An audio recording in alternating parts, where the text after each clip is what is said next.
Hello friends, welcome to my YouTube channel Biology Study. I am Meena Chaudhary. So last video में हमने molecular basis of inheritance का DNA यानी कि structure of polynucleotide chain complete कर लिया था. आज हम स्टार्ट कर रहे हैं packaging of DNA helix. Okay, then can we start. Taken the distance between two consecutive base pairs as 0.34 nanometer. तो हमने देखा था कि जो बेस पेयर्स हैं, जैसे ये पॉलीन्यूक्लियोटाइड चेन थी डबल, इनमें जो ये बेस पेयर प्रेजेंट थे, इनके बीच का डिस्टेंस कितना था? 0.34 नैनोमीटर. ठीक है. अगर हम इसको मीटर में कन्वर्ट करते हैं तो कैसे करेंगे? इसको इनटू कर देंगे 10⁻⁻9 से, यानी कि 0.34 इंटू 10⁻⁻9 in meters. ठीक है. If the length of DNA double helix is in a typical mammalian cell is calculated.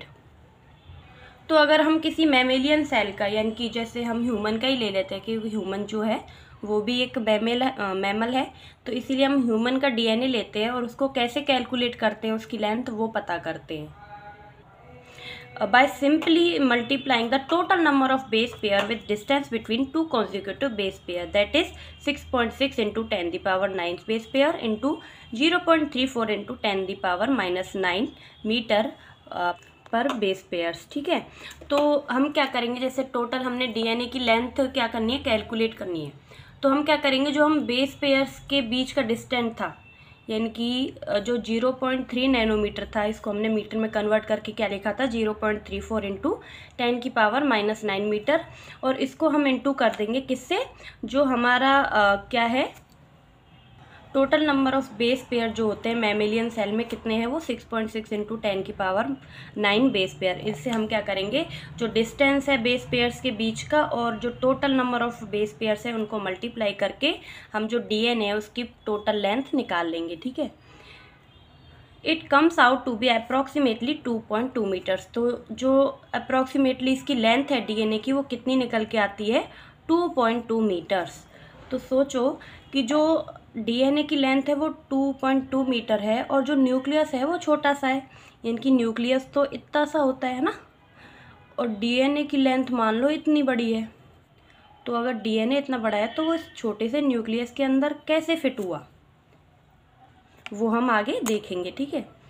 A length that is for greater than the dimension of a typical nucleus.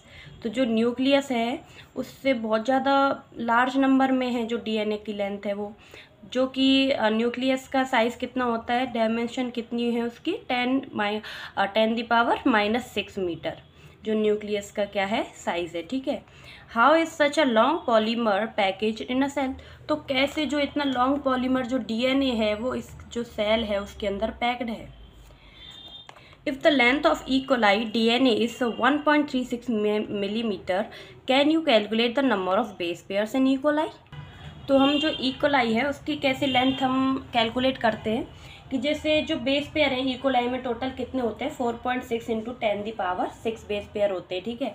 और हम distance देख लेते हैं एक से दूसरे बेस पेयर का बीच का कितना है? 0.34 नैनोमीटर है. तो हम इसको क्या करेंगे, कैसे इनको इंटू कर देंगे 4.6 इंटू 10⁻⁶ इंटू 0.34 इंटू 10⁻⁻6, क्योंकि इनको मीटर में लिखना है ना, तो 10⁻⁻6 करेंगे. तो इसकी वजह से जो लेंथ आएगी ई कोलाई की डीएनए की, वो आ जाएगी 1.36 mm. ठीक है. तो जो प्रोकैरियोटिक ई कोलाई है उसमें टोटल बेस पेयर्स कितने हो गए? 4.6 इंटू 10⁻⁶ बेस पेयर्स. ठीक है. अब इनको किससे इंटू कर देते हैं? डिस्टेंस से जो बेस पेयर के बीच है 0.34 इंटू 10⁻⁻6. ठीक है. इससे हम लोग क्या करेंगे, इसको मल्टीप्लाई कर देंगे. तो जो डीएनए की ई कोलाई की लेंथ है वो कितनी आ जाएगी? 1.36 mm. ठीक है. In prokaryotes such as E. coli, through they do not have a defined nucleus, the DNA is not scattered throughout the cell. DNA being negatively charged, he held with some proteins that have a positive charge in a region termed as a nucleoid, and the DNA in nucleoid is organized in large loops held by proteins. तो जो prokaryotes हैं उनमें क्या होता है, उनमें जो nucleus है वो डिफाइंड नहीं होता, यानी कि जैसे ये एक क्या है, प्रोकैरियोटिक सेल है, इसके अंदर ये प्रेजेंट है न्यूक्लियस, लेकिन न्यूक्लियर मेम्ब्रेन क्या होती है, प्रोकैरियोट्स में एब्सेंट होती है। इसी वजह से जो डीएनए है वो फिर भी हम देखते हैं कि साइटोप्लाज्म में इधर उधर नहीं फैला होता है।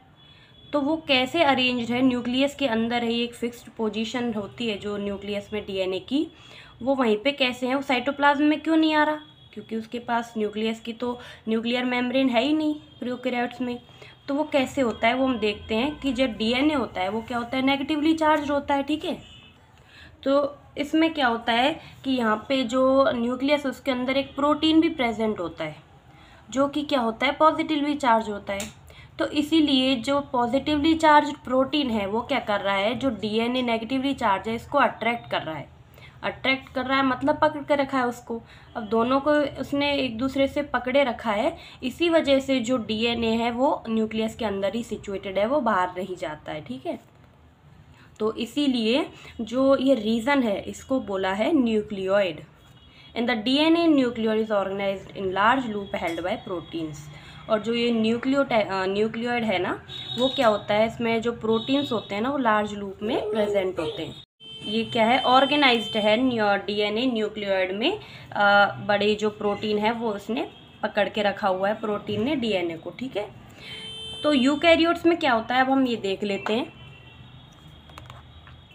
इन eukaryotes this organisation is much more complex. जो यूकैरियोट्स होते हैं उनमें ये ऑर्गेनाइजेशन क्या होती है, कॉम्प्लेक्स होती है, ठीक है। क्योंकि जो प्रोकैरियोट्स हैं वो सिंपल होते हैं, लेकिन यूकैरियोट्स क्या होते हैं, complex. There is a set of positively charge basic proteins called histone.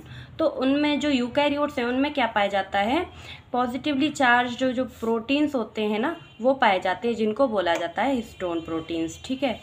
तो यूकैरियोट सेल कौन सी होती हैं, जो हमारी ह्यूमंस की है वो भी क्या है, यूकैरियोट है, ठीक है। और जो प्रोकैरियोट्स होते हैं वो मेनली क्या होते हैं, सिंगल सेल्ड होते हैं। तो मोस्टली प्रोकैरियोट्स क्या है, सिंगल सेल्ड, लेकिन जो यूकैरियोट्स हैं वो तो मल्टी सेल्ड होते हैं और बहुत ही कॉम्प्लेक्स स्ट्रक्चर होता है इनका। A protein acquire charge depending upon the abundance of amino acid residue with charge side chains. जो प्रोटीन होता है ना यूकैरियोट सेल्स में, वो क्या होता है, प्रोटीन पॉलीमर होता है अमीनो एसिड्स का, क्योंकि बहुत सारे जो अमीनो एसिड्स होते हैं वो मिलके क्या बनाते हैं, प्रोटीन। तो जो प्रोटीन जो अमीनो एसिड्स है उनकी जो साइड चेन पे जो चार्ज लगा होता है ना, वही चार्ज किसका होता है, प्रोटीन का होता है। यानी कि जो अमीनो एसिड्स हैं उनमें कौन सा चार्ज है उनकी साइड चेन पे, वो ही शो करेगा कि जो प्रोटीन है उसका भी चार्ज क्या होगा, वही होगा जो अमीनो एसिड की साइड चेन पर है। Histones are rich in the basic amino acid residue lysine and arginine. तो जो हिस्टोन होते हैं ना, हिस्टोन प्रोटीन, उनमें कौन सी अमीनो एसिड्स पाई जाती हैं, लाइसिन एंड अर्जिनिन। और जो लाइसिन एंड अर्जिनिन है उनमें कौन सा चार्ज पाया जाता है, positive.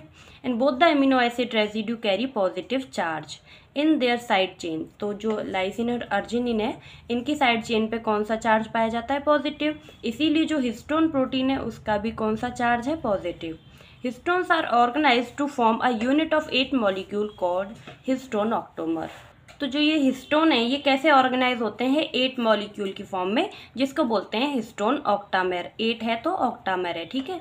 The negatively charge DNA is wrapped around the positively charge histone octamer to form a structure called nucleosome. Figure 6.4a हम देखते हैं अभी। तो जो फिगर 6.4a दिया है ये किसका स्ट्रक्चर है, न्यूक्लियोसोम। न्यूक्लियोसोम क्या होते हैं, जो डीएनए है वो हिस्टोन ऑक्टामर के ऊपर रैप्ड होता है, यानी कि पूरा पैक हो जाता है। तो यही मिलके क्या बनाता है, न्यूक्लियोसोम। इस स्ट्रक्चर को क्या बोलेंगे, न्यूक्लियोसोम।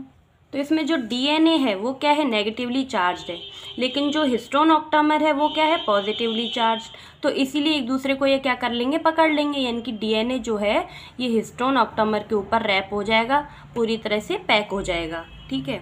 और जैसे ये क्या है, H1 हिस्टोन, ये भी क्या है, हिस्टोन का ही एक टाइप है, ठीक है। तो ऐसे जो ये स्ट्रक्चर बन रहा है ये किसका बन रहा है, न्यूक्लियोसोम का। यानी कि जो इतना बड़ा डीएनए है वो अब हमने पता लग गया कि कैसे वो एक छोटे से न्यूक्लियस के अंदर पूरा समाया हुआ है, उसी के अंदर एडजस्ट होके बैठा है। कैसे? क्योंकि वो क्या कर रहा है, जो हिस्टोन है उसके ऊपर पूरा रैप होके और पूरा कॉइल्ड स्ट्रक्चर बन के ये पूरा क्या कर रहा है, इसके ऊपर अटैच हो रहा है, रैप हो रहा है। ठीक है। A typical nucleosome contain 200 base pairs of DNA helix. तो जो एक न्यूक्लियोसोम है इसमें कितने बेस पेयर्स पाए जाते हैं? 200 बेस पेयर्स। ठीक है, जो डीएनए हेलिक्स के हैं वो, यानी कि एक डीएनए में लगभग जो 200 बेस पेयर्स हैं, यानी कि 2.2 मीटर जो लेंथ है डीएनए की, उसमें कितने बेस पेयर पाए जा रहे हैं? 200 बेस पेयर्स। ठीक है। Nucleosome constitute the repeating units of structure in a nucleus called chromatin. तो जो न्यूक्लियोसोम है वो किससे मिलके बना है? रिपीटिंग यूनिट से, जिनको बोला जाता है क्रोमेटिन, जो कि क्या बना रहे हैं? न्यूक्लियोसोम बना रहे हैं, जो कि न्यूक्लियस के अंदर प्रेजेंट है। And thread like strand a colour body seen in nucleus, जो कि क्या है? थ्रेड लाइक स्ट्रक्चर है क्रोमेटिन, और ये क्या होते हैं? कलर्ड बॉडीज होती हैं, क्योंकि ये स्टेन्ड होती हैं। ठीक है, तो जो स्टेन है उसका मतलब ही क्या होता है? कलर्ड है। ठीक है। And the nucleosome in the chromatin are seen on beads on string structure when viewed under electronic microscope. तो जो न्यूक्लियोसोम है इसमें जब हम क्रोमेटिन्स का स्ट्रक्चर देखते हैं ना, तो हमें दिखता है बीड्स ऑन स्ट्रिंग, यानी कि मोतियों की माला जैसा स्ट्रक्चर हमको दिखेगा जब हम इसको इलेक्ट्रॉन माइक्रोस्कोप से देखते हैं, जो कि फिगर 6.4b में दिया है। ये क्या है? हम इलेक्ट्रॉन माइक्रोस्कोप से जो पिक्चर देख रहे हैं तो उसमें ये क्रोमेटिन्स हैं, जो हैं थ्रेड लाइक स्ट्रक्चर हैं, इनके ऊपर प्रेजेंट हैं ये बीड्स ऑन स्ट्रिंग, यानी कि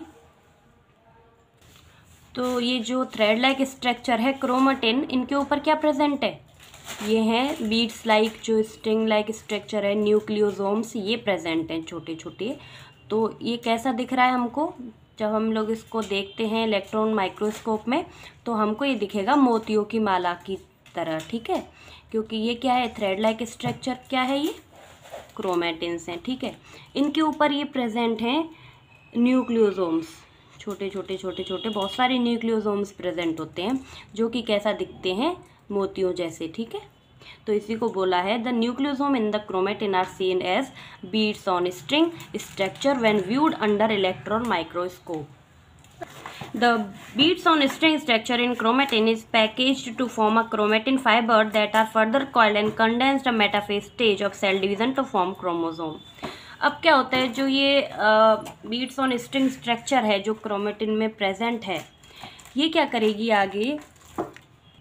ये आगे क्या करेगी? पैकेज्ड हो जाएगी, यानी कि पैक हो जाएंगी, और आगे ये क्या बना लेंगी? क्रोमेटिन फाइबर्स बना लेंगी, जो कि और भी इनमें पास पास बहुत सारे जो न्यूक्लियोसोम है वो प्रेजेंट होंगे। ठीक है, इसके बाद ये जो क्रोमेटिन फाइबर बन जाएंगे, ये आगे कंडेंस्ड होके क्या बना लेंगे? और भी ज़्यादा कॉइल्ड हो जाएंगे, और कंडेंस होके क्या बनाएंगे? ये जो क्रोमोसोम्स है ना वो बना लेंगे। जो क्रोमोसोम बन रहे हैं ये कैसे बन रहे हैं? जो मेटाफेज स्टेज है ना सेल डिवीज़न की, यानी कि हमने देखा था जो चार स्टेज होती हैं सेल डिवीज़न में, prophase, metaphase, anaphase and telophase. तो जो सेकंड स्टेज है, यानी कि जो मेटाफेज स्टेज है, जब सेल डिवाइड होने वाली होती हैं उस समय क्या होता है? फिर ये कंडेंस्ड होके क्या बना लेते हैं? क्रोमोसोम्स। ठीक है, कंडेंस होके क्या बना लेते हैं? आगे क्रोमोसोम्स बना लेंगे। Okay. The packaging of chromatin at higher level require additional set of protein that collectively are referred to as the non-histone proteins.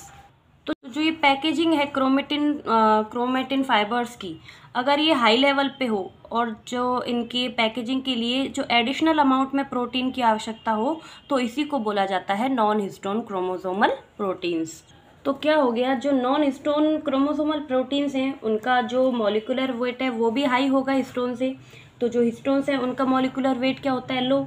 ठीक है, और जो नॉन हिस्टोन क्रोमोसोमल प्रोटीन्स हैं इनकी जो नेचर है वो क्या होता है? एसिडिक होता है, क्योंकि ये नेगेटिवली चार्ज होते हैं।